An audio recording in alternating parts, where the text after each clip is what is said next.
नमस्ते, सबको स्वागत। पिछली कक्षा में अरुण कमल के बारे में पढ़ा।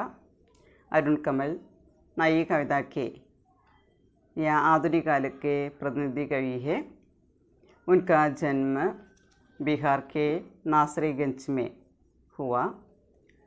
उनकी कविताओं में मध्यवर्ग की विशेष परिस्थिति अधिकतर प्रस्तुत है। आधुनिक समाज में फैले हुए अमानवीयता कविताओं की मूल प्रेरणा है। अपने केवलदार, सबूत, नए इलाके में, पुतली में संसार, योगफल आदि उसका प्रसिद्ध कविता पुस्तकें हैं। अरुण कमल की कविता का नाम है मुक्ति। कविता में मध्यवर्ग के लोगों की समस्याएं एक स्कूल अध्यापक के द्वारा यहाँ प्रस्तुत करते हैं। रिटायर होने के बाद ट्यूशन लेकर वह अध्यापक बच्चों को पढ़ाते रहे। अंत में उसे मालूम हुआ कि सब बच्चों को पढ़ाते पढ़ाते अपने बेटे के बारे में सोचने का समय उसे नहीं मिला, इसलिए उसका बच्चा अनपढ़ रहा। उनके जीवन में, अपने जीवन में कर्तव्य का महत्व पहचानने में असमर्थ कवि अपना जीवन असफल മാനത്താ है। ഇപ്പോൾ കവിതയിൽ പറയുന്ന കാര്യം ഇതാണ്. അതായത് ജീവിച്ചിരിക്കുന്ന സമയത്ത് അധ്യാപകനായി ജോലി ചെയ്തിരുന്നു. അത് കഴിഞ്ഞിട്ടും വീണ്ടും വീടിൻ്റെ ഉത്തരവാദിത്തങ്ങൾ മറന്നുകൊണ്ട്, സ്വന്തം മക്കളുടെ കാര്യം മറന്നുകൊണ്ട് മറ്റുള്ളവരെ പഠിപ്പിക്കാൻ വേണ്ടി ട്യൂഷൻ എടുക്കാനായിട്ട് പോയിക്കൊണ്ടിരിക്കുന്ന അധ്യാപകൻ. പക്ഷെ അദ്ദേഹം തിരിച്ചറിയുന്നത് അവസാനമാണ് സ്വന്തം മകനെ പഠിപ്പിക്കാനായിട്ട് സമയം കിട്ടിയില്ല. ആ കുട്ടിയെക്കുറിച്ച് ഒരു തരി പോലും ശ്രദ്ധിച്ചില്ല. അങ്ങനെ കുട്ടി വിദ്യാഭ്യാസം ഇല്ലാത്തവനായിട്ട് തീരാണ് ചെയ്യുന്നത്. അതാണ് നമ്മുടെ കവിതയിൽ പറയുന്ന കാര്യം. അതാണ് കവിത. നമുക്ക് നോക്കാം. അരുൺ കമലിൻ്റെ മുക്തി. आज जब पढ़ते पढ़ाते मैंने तुझे मारा मेरे बच्चे, तब क्यों भर गई मेरी आंखें, मन क्यों हो गए मेरे नाखून तक. आज जब पढ़ते पढ़ाते मैंने तुझे मारा. वो सबको पढ़ाने में व्यस्त रह जाने के बीच अपने बेटे के बारे में अध्यापक ने नहीं सोचा, सोचने के लिए समय नहीं मिला, इसलिए बच्चा अनपढ़ रहा. यहाँ अध्यापक वह പറയുന്ന കാര്യം ഇതാണ്. मैंने तुझे पढ़ते पढ़ाते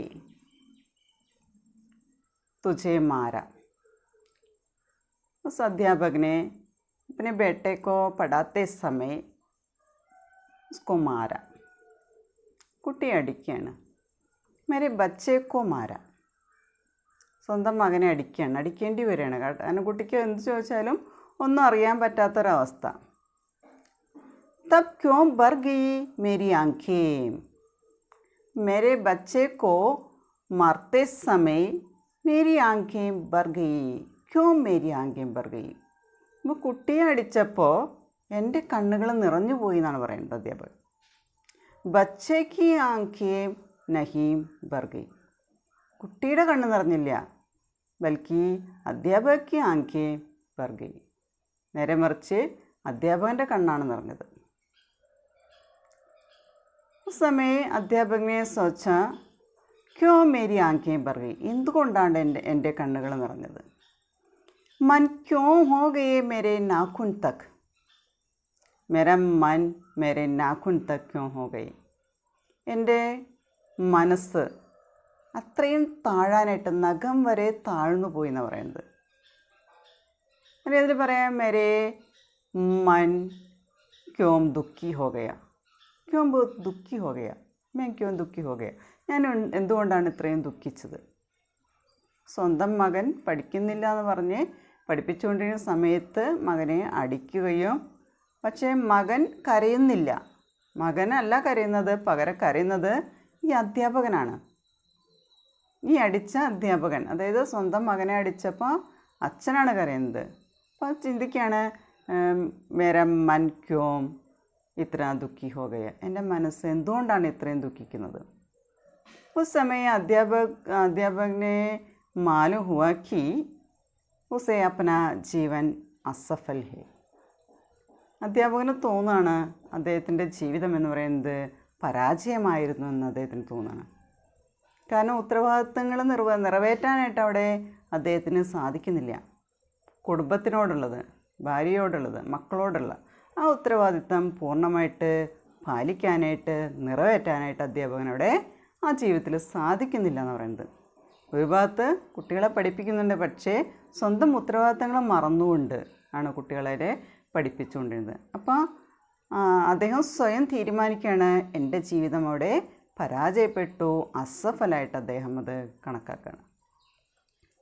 തും റോയേ നഹീം തും हिले भी नहीं बैठे रहे चुपचाप पाँव पर पाँव धरे और मैंने देखे तुम्हारे उधरे हुए लंबे सावले पाँव. തും റോയേ നഹീം പറയണ അദ്ദേഹം പറയണ, മേരെ മാർ ഖാനെ കെ ബാദ് തും റോയേ നഹീം, എൻ്റെ അടി കിട്ടിയതിന് ശേഷം നീ കരഞ്ഞില്ല. മാർ ഖാനെ കാ കോയി പ്രഭാവ് ബച്ചേ പർ പ്രകട നഹീ ഹുവ, ഒരു അടി കിട്ടിയതിൻ്റെ ഒരു ലക്ഷണം പോലും ആ കുട്ടിയിൽ ഉണ്ടായില്ല എന്ന് പറയുന്നത്. തും हिले भी नहीं, മാർ ഖാനെ കെ ബാദ് തും हिले भी नहीं തും റോയേ भी नहीं, നീ ഇളകിയില്ല, ഇരുന്നിടത്ത് തന്നെ ഇരുന്നു എന്ന് പറയുന്നത്. റോയേ നഹി, കരഞ്ഞില്ല എന്നാണ് പറയുന്നത്. തും ബൈട്ടേ ചുപ്ചാപ്, എങ്ങനെയാണ്? തും ബൈട്ടേ രഹേ ചുപ്ചാപ്, നീ എങ്ങനെയിരുന്നു? റോയേ നഹീം हिले भी नहीं ബൈട്ടേ ചുപ്ചാപ്, മിണ്ടാതിരുന്നു. എങ്ങനെയിരുന്നത്? കൈസേ പാവ് പർ പാവ് ധരേ ചുപ്ചാപ് ബൈട്ടേ രഹേ, കാലിൻ്റെ മുകളിൽ കാല് കയറ്റി വെച്ചിട്ട് മിണ്ടാതിരിക്കുകയാണ്. പടി കൊണ്ടതിൻ്റെ ഒരു സ്വാധീനം അല്ലെങ്കിൽ ഒരു ലക്ഷണവും പ്രകടമാക്കാതെ, ഒന്ന് ഇളകുകയോ കരയുകയോ പോലും ചെയ്യാതെ അവൻ അവിടെ ഇരുന്നു എന്നാണ് പറയുന്നത്. और मैंने देखे तुम्हारे उधरे हुए लंबे सांवले पाव. അപ്പോൾ അടി കിട്ടിയതിൻ്റെ അടയാളം അവിടെ കാലിൻ്റെ തുടയിൽ അല്ലെ കാലിൻ്റെ മുകളിൽ തുമാരെ ഉദരേ ഹുയേ ലംബേ സാവലെ പാവ്, അടി കിട്ടിയ തിണർത്ത പാട്, ആ ശ്യാമനിറം, സാവലെ എന്ന് പറഞ്ഞാൽ ശ്യാമനിറം, ആ കരിവാളിച്ച് കിടക്കുന്ന അടയാളം സാവലെ പാവ്. ലംബേ സാവലെ പാവ് മേനെ ദേഖേ, നല്ല നീളമുള്ള ആ അടി കൊണ്ട് അടയാളത്തോടു കൂടി കിടക്കുന്ന ശ്യാമനിറത്തോടു കൂടി കരിവാളിച്ച് കിടക്കുന്ന നിൻ്റെ കാല് ഞാൻ കണ്ടു. തുമാരെ ഉദരേ ഹുയേ, അടി കൊണ്ട് വീർത്ത ആ തടിച്ചു പൊന്തിയ നിൻ്റെ നീളമുള്ള കാലുകൾ ഞാൻ കണ്ടു. കവി പറയണതാണ്, എന്താ പറയുന്നത്? മാർ ഖാനെ കാ കോയി പ്രഭാവ് ബച്ചേ പർ പ്രകട നഹി ഹുവ എന്ന് പറയുന്നത്. അവിടെ പറയുന്നത് ഇങ്ങനെയാണ്, തും റോയേ നഹി हिले भी नहीं തും പാവ് പർ പാവ് ധരേ ചുപ്ചാപ് ബൈട്ടേ രഹേ, അടി കൊണ്ടിട്ട് നീ ഇളകിയില്ല, കരഞ്ഞില്ല, മിണ്ടാതെ കാലിൻ്റെ മുകളിൽ കാല് കയറ്റി വെച്ച് എങ്ങനെയാണോ ഇരുന്നിരുന്നത് അതുപോലെ തന്നെ ഇരിക്കണം. പക്ഷെ ഞാൻ കണ്ടു, മേനെ ക്യാ ദേക്കാ, ഞാൻ എന്താ കണ്ടത്? തുമാരെ ഉദരേ ഹുയേ ലംബേ സാവലെ പാവ്, മാർക്ക നിശാന തുമാരെ പാവമേ മേനെ ദേഖ, നിൻ്റെ കാലുകളിൽ അടികൊണ്ട അടയാളം ഞാൻ കണ്ടു. സാവലെ രംഗ്, ആ കരിവാളിച്ച് കിടക്കുന്ന ആ നിറം. ഉദരേ ഹുയേ, ആ വീർത്ത ഒരു വടി കൊണ്ട് അടിയേറ്റ് കഴിഞ്ഞാൽ നമുക്ക് അടി കൊണ്ടെടുത്ത് തിണർത്തലങ്ങിയ കരിവാളിച്ച് കിടക്കുന്ന അടയാളം ഉണ്ടാവും. അത് ഞാൻ നിൻ്റെ കാലുകളിൽ കണ്ടു എന്ന് പറയുന്നത്. പക്ഷെ അടി കൊണ്ട വേദനയോ ഒന്നും തന്നെ അവൻ അവിടെ പ്രകടമാക്കുന്നില്ല. अब जब सोचता हूँ ठंडे मन से, जब जब उतरी है बाट, देखता हूँ अपने ही अंदर दुर्गंध और फाक से भरी हुई गलियाँ, टूटे मकान, डही भित्तियाँ, देखता हूँ अपना विनाश. ഇവിടെ പറയാണ്, എന്താണ് പറയുന്നത്? अब जब सोचता हूँ ठंडे मन से, बेटे को मारने के बाद ये अध्यापक सोचता है, കൈസേ ടണ്ടേ മനസ്സേ സോച്ച്താ ഹേ.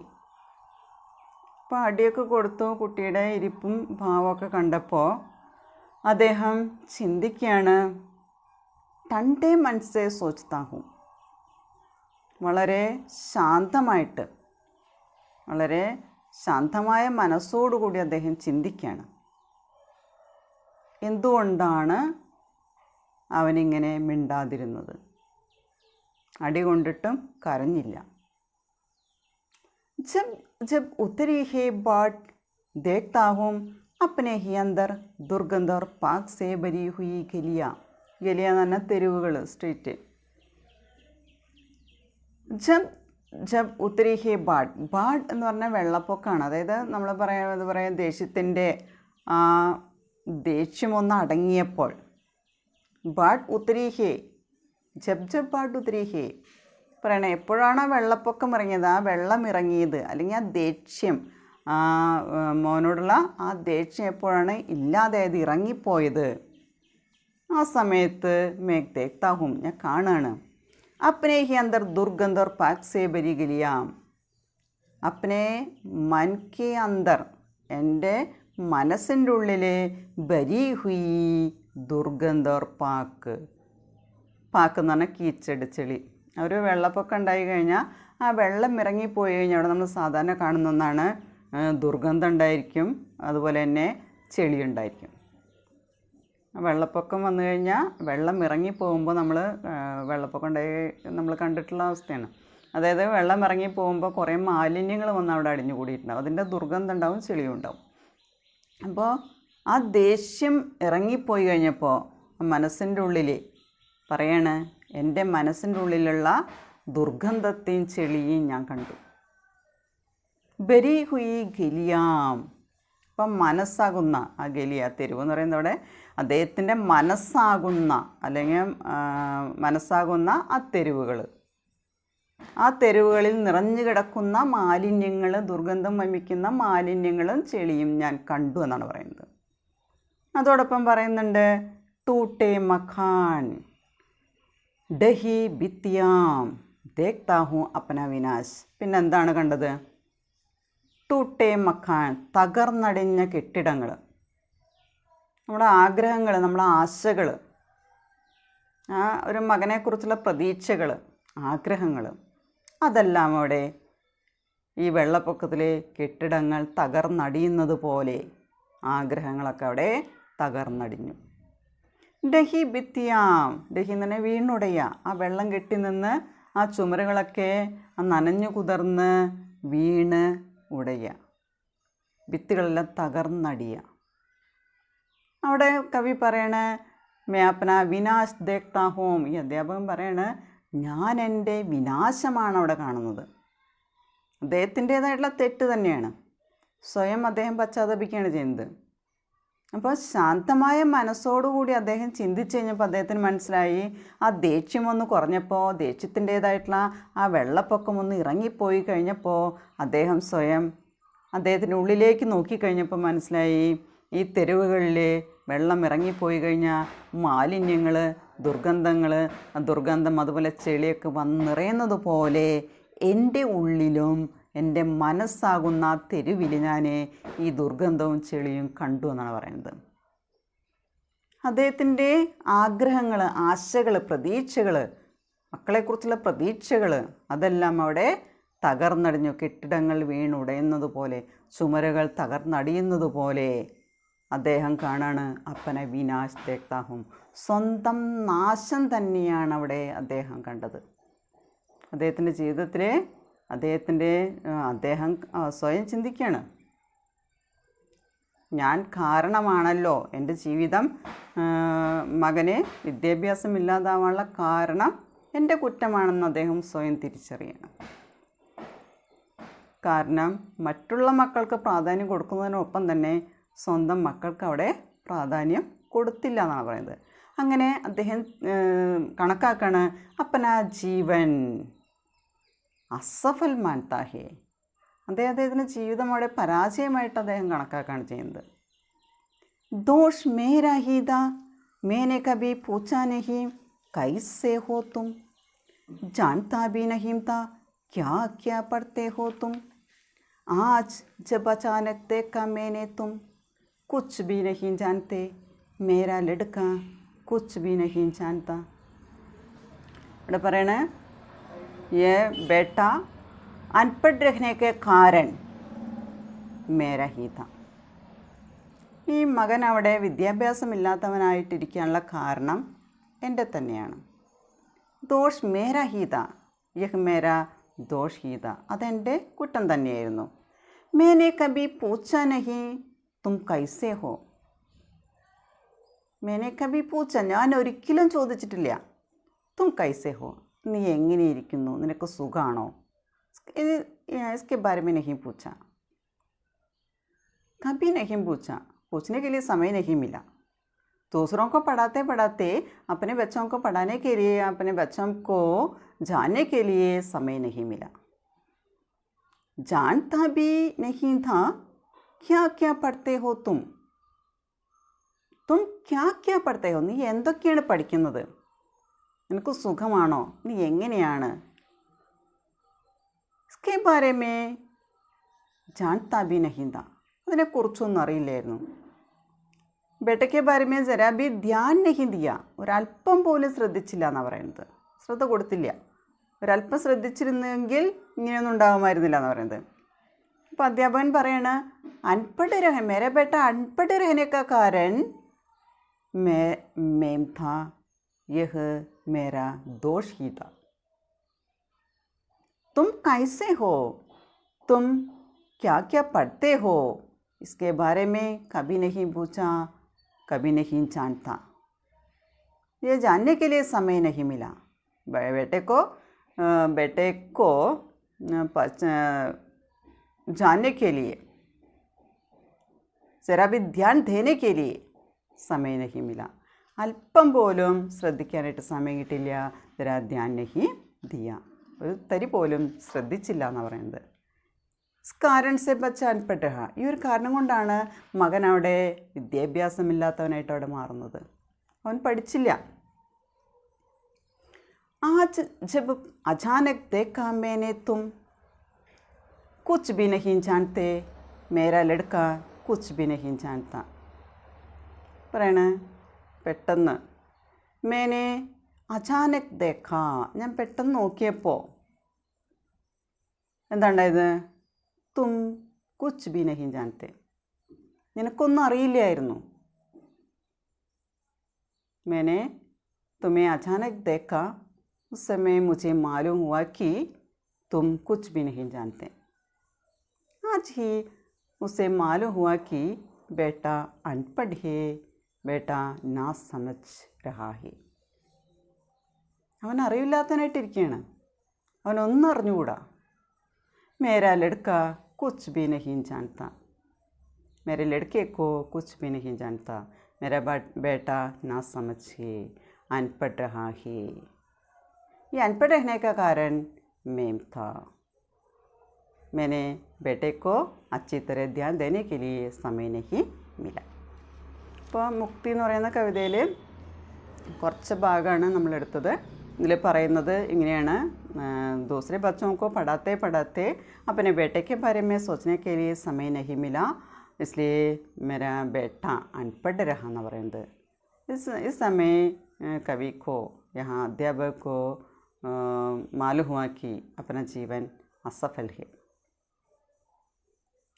और बच्चे को पढ़ाते समय, बेटे को पढ़ाते समय उसको मारा, लेकिन उसकी आंखें नहीं भर गई, बल्कि मेरी आंखें भर गई. मेरा मन बहुत दुखी हो गई. ഇവിടെ പറയുന്നുണ്ട്, मेरे मार खाते समय तुम रोए नहीं, तुम हिले भी नहीं, तुम अपने पाँव पर पाँव धरे चुपचाप बैठे रहे. उस समय मैंने तुम्हारे लंबे सांवले पाँव, उधरे हुए लंबे सांवले पाँव देखा. उस पाँव में, उस पैर में मार का निशाना था. പടികൊണ്ട അടയാളം അവിടെ ഉണ്ടായിരുന്നു എന്നാണ് പറയുന്നത്. कुछ समय के बाद ठंडे मन से, बहुत शांत रूप में ठंडा मन से मैं सोचता हूँ, मेरा द्वेष उतरी है, बॉर्डर भी द्वेष उतरी है। उस समय मेरे अंदर, मन के अंदर, गलियां रूबी मन के अंदर दुर्गंध और कीचड़ भरी हुई देखा। उसी समय उसके मन में प्रतीक्षा की मकान टूट गई, भित्तियाँ ढही और यहाँ अपना विनाश भी देखता है। ये सब के कारण, अनपढ़ रहने के कारण मेरा ही दोष था। मैं कभी कुछ नहीं पूछा था, तुम कैसे हो, तुम क्या क्या पढ़ते हो, इसके बारे में जानकारी नहीं दी। और अचानक मैंने देखा तुम कुछ भी नहीं जानते। ये आज ही मुझे मालूम हुआ बेटा अनपढ़ रहा है या ना समझ रहा है। मेरा लड़का कुछ भी नहीं जानता। നെക്സ്റ്റ് നമുക്ക് കുറച്ച് ഭാഗം കൂടി ഉണ്ട്, നമുക്ക് നെക്സ്റ്റ് ക്ലാസ്സിൽ നോക്കാം. Okay, thank you.